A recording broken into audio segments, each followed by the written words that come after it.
मित्रांनो, साधी माणसं या मालिकेच्या आजच्या भागामध्ये सुधाकर राव त्यांच्या मित्राला सांगत असतात की माझ्या अडचणी काही थांबायच्या नाव घेत नाही.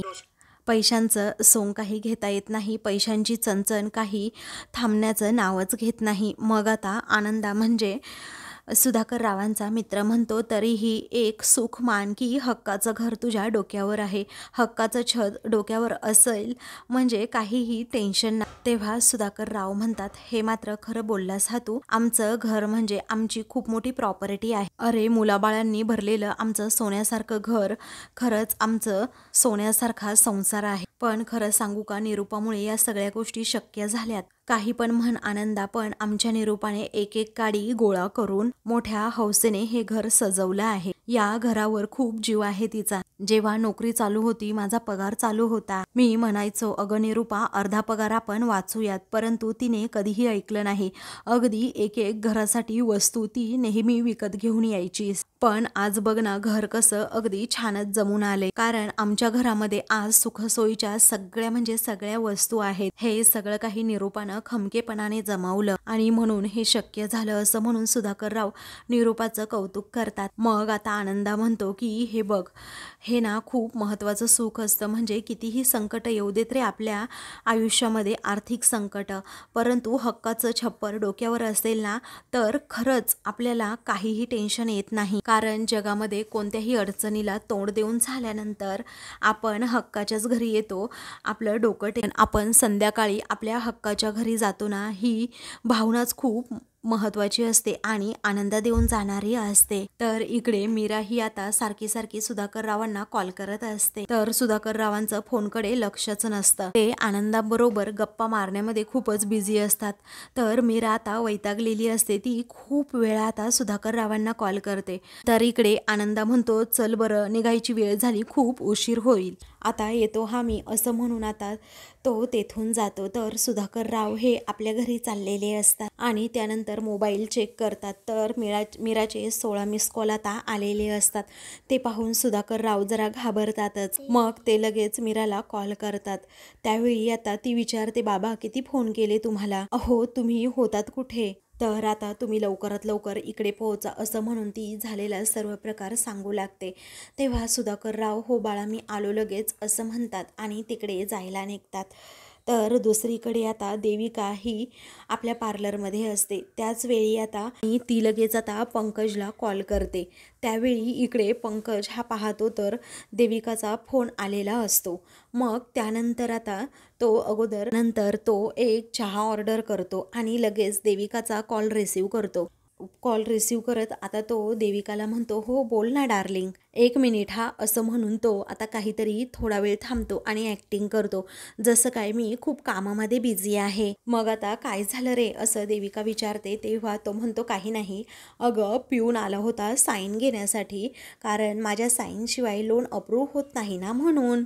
तेव्हा आता देविका म्हणते, अरे वा, खूप मोठा माणूस आहे माझा नवरा म्हणजे. त्याच वेळी आता इकडे पंकज खूपच हवेत उडतो आणि मग त्यानंतर चहावाला तेथे येतो आणि म्हणतो, 20 झाले 20. त्यावेळी आता पंकज म्हणतो, काय एवढे पैसे. मग आता देविका ते सगळं बोलणं ऐकते आणि विचारते, बेबी अरे काय झालं, अरे तू असा टपरीवाल्यासारखा का बोलतोस ऑफिसच्या पिऊन बरोबर. मग आता पंकज म्हणतो, अगं तसं नाही, माझं चुकलंच जरा, 20 रुपये नाही, 20 टेम्परेचर एसीचं केलं ना, तेव्हा तो ते सांगत होता. मग मी त्याला म्हटलं की एवढं कशाला टेम्परेचर पाहिजे, कारण शेवटी कंपनीचाच पैसा वाया जातो ना. त्यावेळी आता देविका म्हणते, हाऊ स्वीट, तू आता तेथे काम करतो तरीही तू कंपनीचा किती विचार करतो ना, खरंच बेबी तू खूप ग्रेट आहेस, असं ती पंकजचं कौतुक करत म्हणते. तेव्हा तो म्हणतो, काय करणार मग बेबी, अगं शेवटी मॅनेजमेंटचं सर्व काम माझ्याकडे असतं ना, आणि कसं असतं ना, टॉपची माणसं जसं वागणार ना, तसं आपल्या हाताखाली जे काम करतात ना, ती सुद्धा माणसं तशीच वागणार ना. अगं शेवटी ते लोक आम्हालाच फॉलो करतात ना. अगं आता सुद्धा माझी एक इम्पॉर्टंट मीटिंग आहे आणि ती माझ्याशिवाय ना होऊच शकत नाही, आता जावं लागेल हा, असं म्हणून तो विचारतो, फोन ठेवू का. त्यावेळी देविका म्हणते, ओ सॉरी सॉरी हा बेबी, ऐक ना मी फोन ठेवते, तू उगीच तुझा टाईम असा वेस्ट करू नकोस. मग आता पंकज म्हणतो, ए बेबी अगं राहू दे ना, एरवी तरी कुठे आपल्याला बोलायला मिळतं असं, अगं तुला तर माहिती आहे ना, घरी नुसती आपली कटकट असते. त्यावेळी देविका म्हणते, बेबी मलाही असंच वाटतं रे. अरे आपल्याला प्रायव्हसी मिळायला हवी, त्याचबरोबर आपलं एक छान असं घर असावं. मग आता तो म्हणतो, का नसणार, आपलं घर असणारच आहे. मग त्यामध्ये तू, मी आणि त्यावेळी आता देविका एकदमच लाजते आणि कोण असं विचारते. त्यावेळी आता पंकज म्हणतो, आणि मम्मा असणार. मग आता देविकाचा चेहराच पडतो. ती म्हणते, बरं ठेव फोन आता. मग आता तो म्हणतो, ठीक आहे. तेव्हा देविका आता पुन्हा बोलू लागते की बेबी ऐक ना, अरे तुझ्या ऑफिसमध्ये घरासाठी लोन मिळेल ना. तेव्हा इकडे पंकजला चहा पिता पिता घामच फुटतो आणि मग विचारतो, काय अगं लोन. मग आता देविका म्हणते, हो अरे एक घर आहे तिथे. तिने मला विचारलं की तू घेतेस का. मला एवढंही सांगितलं की तुझ्या नवऱ्याला तिकडे लोन मिळतं का बघ आणि घर घेऊन टाक.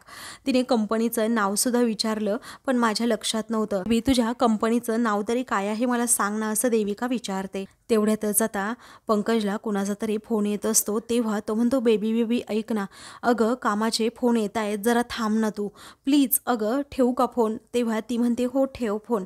मग आता तो फोन ठेवतो आणि कुणाचा फोन आला होता ना त्यांचा रिसीव करत विचारतो, काय असं म्हणून त्यालाही धक्काच बसतो. तर दुसरीकडे मीरा आता सुजित कुमारला म्हणते की लवकरात लवकर तू माझ्या सासूबाईंना सोड.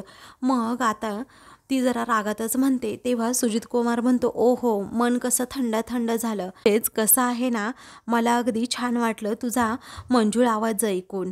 अगं आमच्या इथे जी कामाला मंजुळा आहे ना, नावच फक्त मंजुळा आहे. आता बोल पुन्हा काय म्हणालीस. तेव्हा मीरा त्याच्यावर ओरडत म्हणते, अरे तू त्यांना आतमध्ये डांबून ठेवला आहेस ना, सोड की त्यांना अगोदर. मग सुजित कुमार आता खुर्चीवरून उठतो आणि मीरा जवळ येण्याच्या प्रयत्नात असतो आणि म्हणतो, अरे वा, सोड की. किती गोड आहे हा शब्द, आणि एवढं गोड ना की श्रीखंडामध्ये जणू गुलाबजामुन. मग आता मीरा त्याच्यासमोर हात जोडत म्हणते, बाबा मी तुझ्यासमोर हात जोडते, पण सोड माझ्या सासूबाईंना. तेव्हा सुजित कुमार म्हणतो की नको, तू माझे हात नको जोडू, त्यापेक्षा माझे पाय पकड. आता पाय धर आणि माझी माफी माग, मग मी विचार करतो. तेवढ्यातच तेथे सत्या आणि पंकज हे दोघेही येतात. ती आता रागातच सत्या म्हणतो की ए सुजित कुमार. तर सुधाकर राव सुद्धा आता तेथे येऊन पोहोचतात. मग आता सुजित कुमार म्हणतो, अरे वा वा, सगळी फॅमिली आली म्हणायचं. असं म्हणून तो आता सत्याचे गालगुच्चे पकडतो आणि म्हणतो, अरे वा, वेड्या बाळाची वेडी ही माया. मग आता पंकजचे सुद्धा तो गालगुच्चे पकडतो. तेव्हा पंकज त्याचा हातच झिडकारतो. त्यानंतर सुजित कुमार म्हणतो, अरे बघा बघा, आईला सोडवायला अख्खी फॅमिली आली आहे. त्यानंतर तो म्हणतो, तुम्ही दारातच उभे का, आतमध्ये या ना जरा. मग सत्य आता रागातच म्हणतो, ए सुजित कुमार, आत्ताच्या आत्ता ना निरूपाला सोडायचं, समजलं. मग सुजित कुमार म्हणतो की मला काही तिचं लोणचं घालायचं नाही, पैसे माझ्यासमोर टाका आणि घेऊन जा तिला लगेच. मग आता पैसे का, किती पैसे द्यायचेत असं सुधाकर राव विचारतात.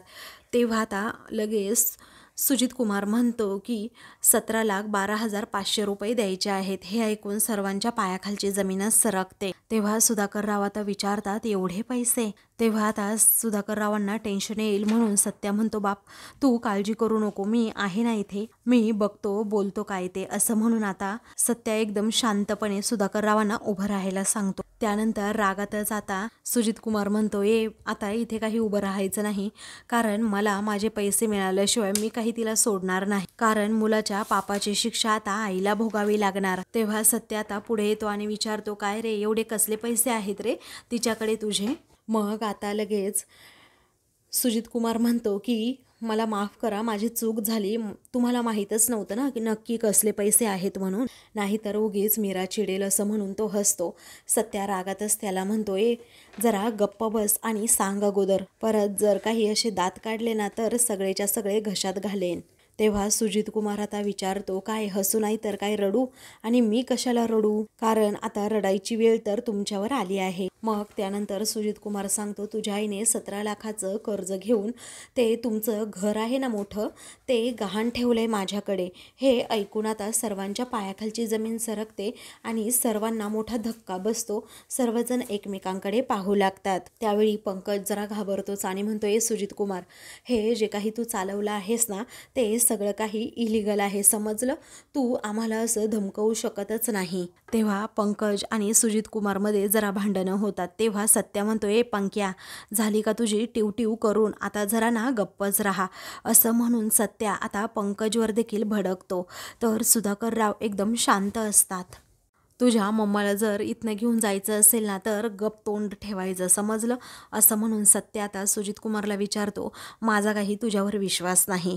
हे बघ, कशावरनं तू निरूपाला पैसे दिले आहेत किंवा निरूपाने तुझ्याकडून पैसे घेतले आहेत, सांग बरं. मग आता त्याच वेळी आता सुजित कुमार म्हणतो, आहे की पुरावा माझ्याकडे, दाखवू का?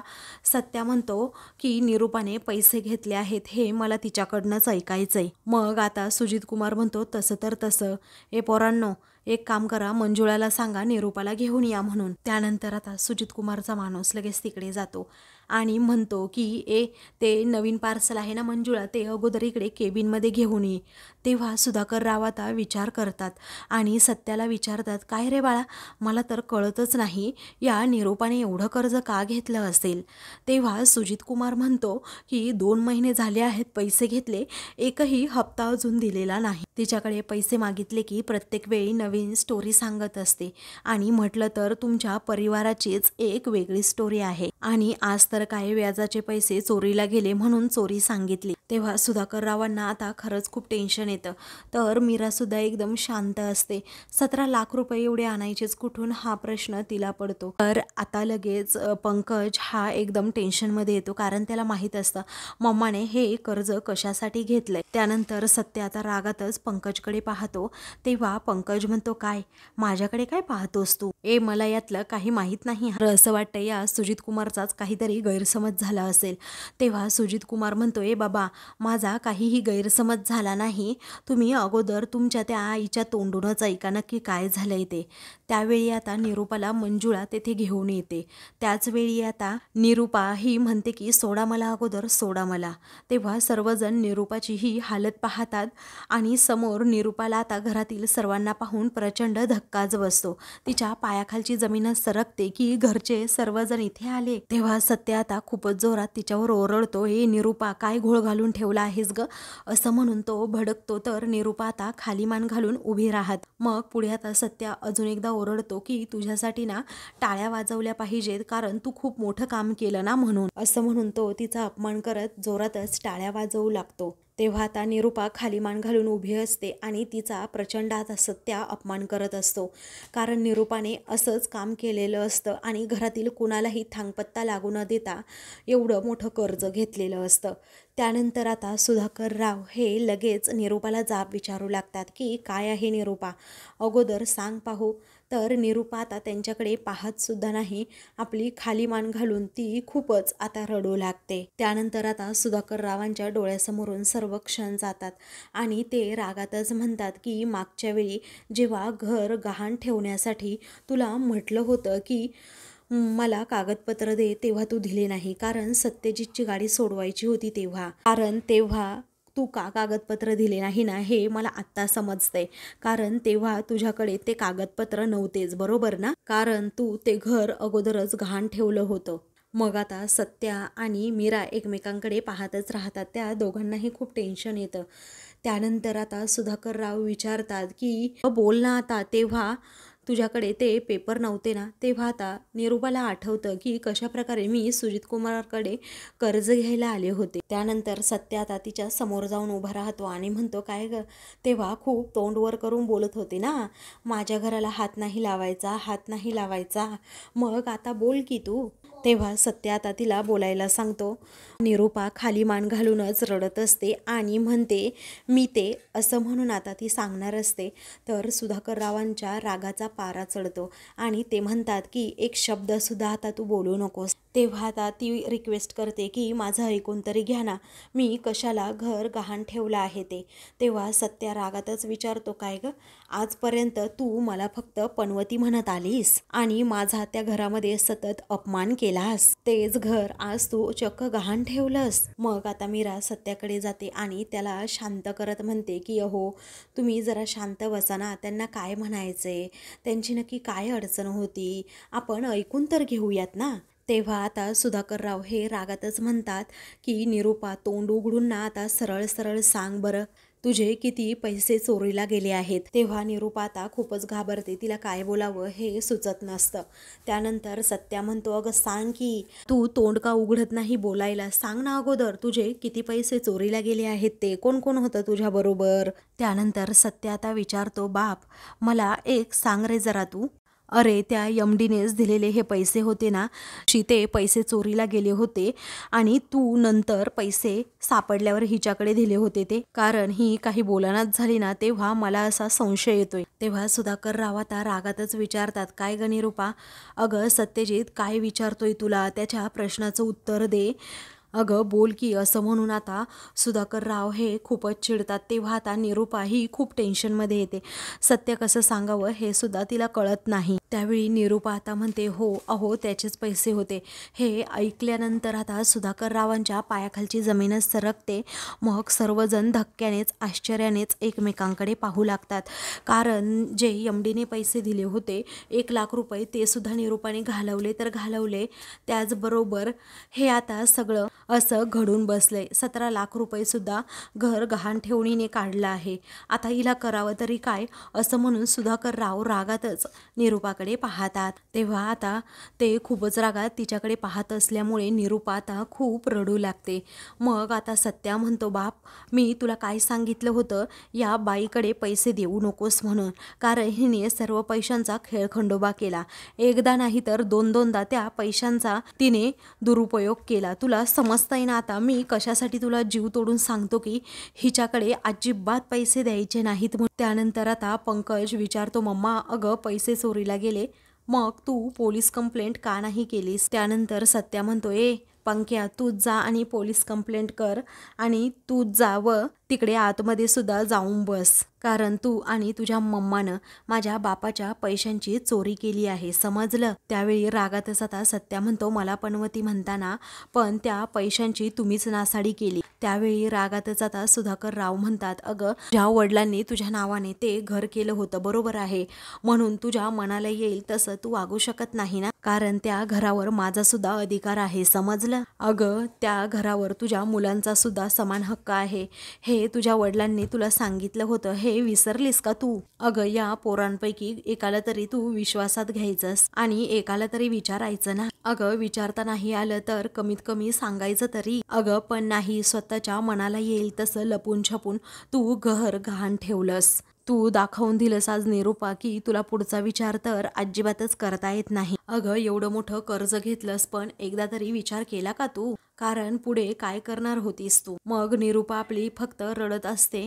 त्यावेळी मात्र पंकज हा खाली मान घालून उभा असतो. त्यानंतर सुधाकरराव विचारतात, तू कशी फेडणार होती एवढी मोठी रक्कम, सांग ना मला. अगं पैसे घेतले आणि आपलं काम झालं, पुढचं पुढं बघू असं असतं का कुठे. तेव्हा सुधाकरराव आता खूप रडत असतात आणि विचारतात की सांग ना निरूपा, अगं तू काय करणार आहेस काय आता. अगं कुठून आणणार आहेस तू एवढे पैसे आणि आम्ही काय करणार आहे, आता बोल की, का बोलती बंद झाली तुझी. तेव्हा निरूपा गप्पच असते, काही बोलत नाही, रडत असते, कारण तिच्याकडे सुधाकररावांच्या कोणत्याही प्रश्नाचं उत्तरच नसतं. मग सत्या त्याचबरोबर मीरा रागातच निरूपाकडे पाहत असतात, कारण दरवेळी ती त्या दोघांना सारखी सारखी बोलायची, आणि आज निरूपामुळे काय वेळ आली आहे हे सुधाकररावांना त्याचबरोबर सत्या आणि मीराला वाटत असतं. ते तिघेही आता खूप टेन्शनमध्ये असतात, तर निरूपा नुसती आपली रडतच असते. तर आता सुधाकरराव तिला सारखा सारखा जाब विचारतात. तर आता मित्रांनो, पुढील भागामध्ये सुधाकरराव हे निरूपाला खूप काही बोलू लागतात आणि म्हणतात, अगं आज माझं घर गहाण ठेवलंस तू, आणि उद्या काय विकायला तुला काही नाही तर तुझा नवरा घ्या म्हणून असं सर्वांना तू सांगशील आणि विकून टाकशील मला एके दिवशी, असं म्हणून आता निरूपावर ते आरोप करू लागतात. तेव्हा निरूपा आता खूपच रडू लागते. त्यानंतर आता सुजित कुमार म्हणतो, प्रत्येकाने इथे सह्या करा की तुम्ही पैशांची जबाबदारी घेणार आहात, तरच हिला आम्ही इथून सोडणार आहे. त्यावेळी आता सत्या म्हणतो, मी अजिबात सही करणार नाही, तुम्हाला हवं असेल तर तुम्ही हिला इथेच ठेवून घ्या, समजलं. मग आता निरूपाला अजूनच टेन्शन येतं, काय करावं. सर्वजण सत्याकडे पाहत असतात. काही वेळाने आता सुजित कुमार म्हणतो, मग तुम्हाला कोणाला जर सही करायची नसेल ना, तुम्ही सगळेजण इथेच थांबा. तेव्हा मीरा आता रागातच सुजित कुमारकडे पाहते. तिला आता काय करावं याचंच टेन्शन आलेलं असतं. 17 लाख रुपयाचा प्रश्न असतो, एवढे पैसे कुठून जुळवावे हेच तिला समजत नसतं. तर आता मित्रांनो, अशाच मालिकेंचे पुढील भाग पाहण्यासाठी चॅनलला सबस्क्राईब करा.